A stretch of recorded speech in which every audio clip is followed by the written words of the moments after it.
Hello, তো আজ আমি তোমাদের সাথে শেয়ার করব মাত্র 10 মিনিটে তোমরা কি করে এগ চাউমিন বানিয়ে নিতে পারবে বাড়িতে বসেই। তো ফার্স্টে আমি এখানে নিয়ে নিয়েছি চাউমিন, তারপরে আমি এখানে পরিমাণ মতো জল গরম করতে আগেই বসিয়ে দিয়েছিলাম। জলটা হালকা উষ্ণ গরম হয়ে যাওয়ার পর আমি এর মধ্যে দিয়ে দিচ্ছি চাউমিনগুলো। চাউমিনটা সিদ্ধ হতে করতে আমি এখানে কেটে নিয়েছি যা যা লাগবে, পেঁয়াজ, আদা, রসুন, কাঁচা লঙ্কা, টমেটো এগুলো। তারপর আমি এখানে বানিয়ে নেব একটা সস, যার জন্য লাগবে এখানে কিষান কেচাপ, মানে যে কোনো টমেটো সস, সয়া সস।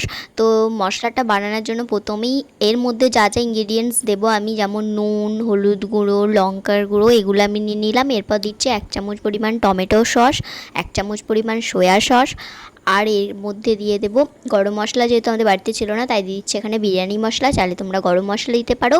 এরপর দেবো এখানে আমি সামান্য পরিমাণে জিরে গুঁড়ো।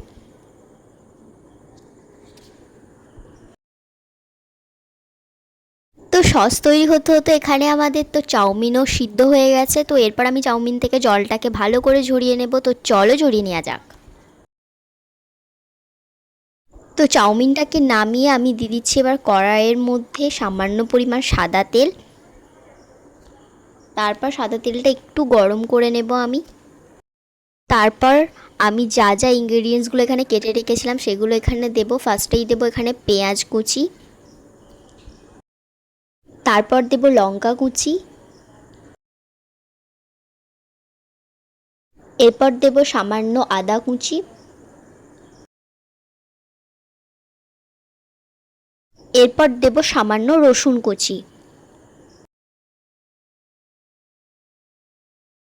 তো তারপর এগুলোকে 1-2 মিনিট ধরে আমি ভালো করে ভেজে নেব। আর হ্যাঁ, এখানে একটা কথা বলি, কড়াইটা দেখে অনেকেরই মনে হতে পারে যে কড়াইটা এত কালো কেন। অ্যাকচুয়ালি এটা অনেক দিনের কড়াই, আর এটা লোহার কড়াই, সেই জন্য এরকম। তো তারপর আমি এখানে যে সসটা বানিয়েছিলাম তার মধ্যে 1 চামচ পরিমাণ জল দিয়ে এটাকে আমি ভালো করে মিশিয়ে নিচ্ছি, কারণ এরপরই এটার কাজ। তো আমাদের এখানে কড়াইয়ের ইনগ্রিডিয়েন্টসগুলো যখন ব্রাউন করে ভাজা হয়ে গেছে তখন আমি এর মধ্যে দিয়ে দেবো টমেটো কুচি। টমেটোটা হালকা ভাজা হয়ে গেলে তারপর আমি এর মধ্যে দিয়ে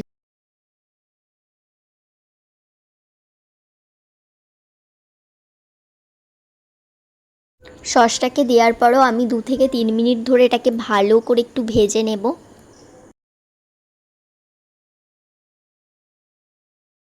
যতক্ষণ ওটা ভাজা হচ্ছে ততক্ষণে আমি এখানে একটা ডিম ফাটিয়ে নিচ্ছি, যেহেতু আমি এগ চাউমিন করব।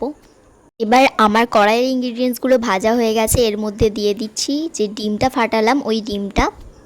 তোমরা দেখতেই পেলে এটা বানাতে কিন্তু কোনো এক্সট্রা ঝামেলা নেই যে ডিম আগে ভেজে তুলে রাখতে হবে বা এরকম কিছু। একবারই তোমরা এটা করে নিতে পারবে, খুবই সহজ, মাত্র 10 মিনিট লাগবে। তোমরা ভিডিওতে দেখছো বলে হয়তো অনেকক্ষণ লাগছে, বাট বেশিক্ষণ লাগবে না। এটা ভালো করে ভাজা হয়ে যাওয়ার পরই আমি এর মধ্যে দিয়ে দেবো চাউমিনগুলো, তারপর ওলট পালট করে ভালো করে 2 মিনিট ধরে ভেজে নিলেই তৈরি হয়ে যাবে আমাদের ইয়াম্মি টেস্টি চাউমিন। দেখতেই পাচ্ছ তোমরাও ডেফিনেটলি এটা ট্রাই করো।